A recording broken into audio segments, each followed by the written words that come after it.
Perkenalkan, nama saya Alfi Adelia Fala dari kelas 3A.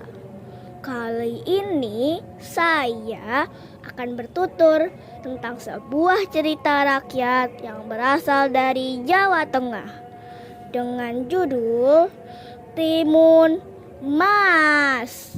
Begini ceritanya. Alkisah, di sebuah desa yang ada di Jawa Tengah, hiduplah seorang janda tua yang bernama Mbok Sirni. Mbok Sirni sangat menginginkan seorang anak untuk menemaninya di masa tuanya. Suatu hari, ia didatangi raksasa yang akan memberinya anak.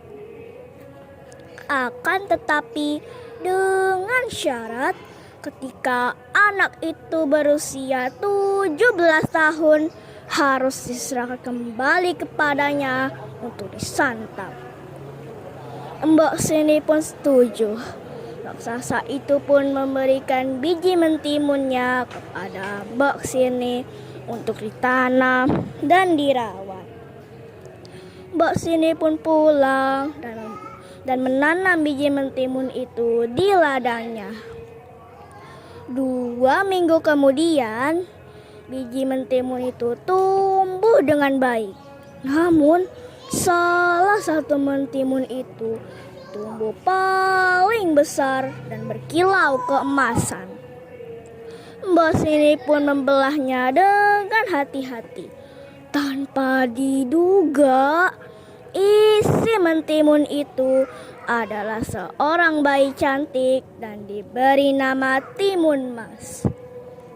Mbok Sirni pun merawatnya dengan penuh kasih sayang. Hari yang dijanjikan pun tiba. Bumi berguncang keras menandakan raksasa datang. Wahahaha, di mana Timun Mas itu? Aku ingin menyantapnya. Wahahaha.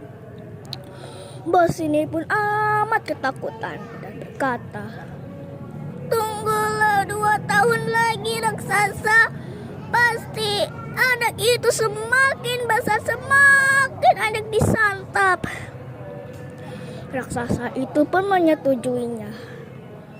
Tak terasa, waktu semakin cepat berlalu.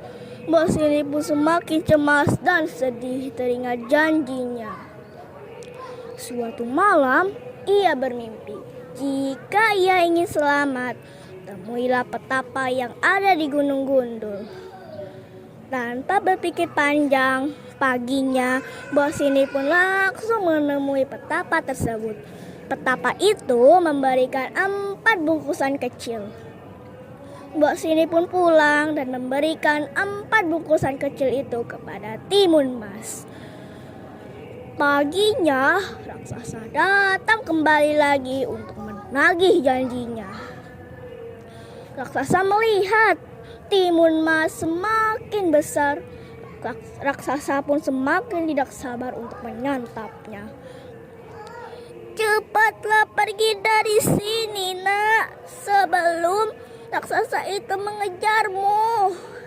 "Baik, Mbok." Melihat Timun Mas berlari, raksasa pun geram dan langsung mengejar Timun Mas.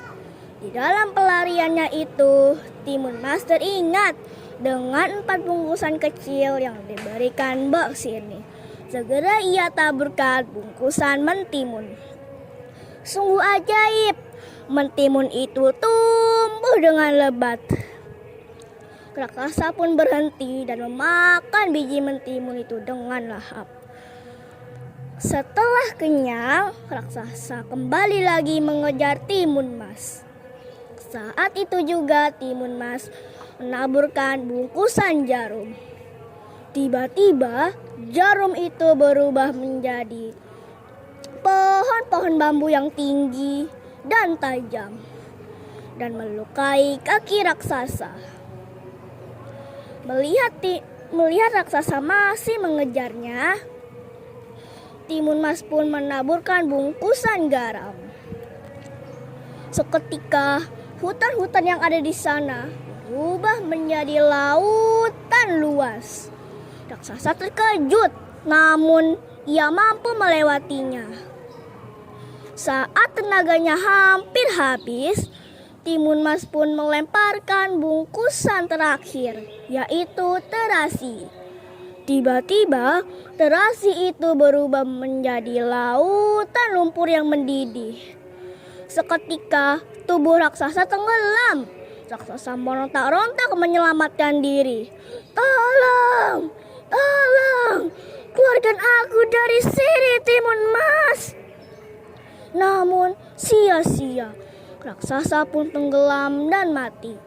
Kini, Timun Mas pun pulang dan bertemu kembali lagi dengan Mbok Siti. Mereka pun bersyukur dan hidup bahagia. Tamat. Sekian, terima kasih.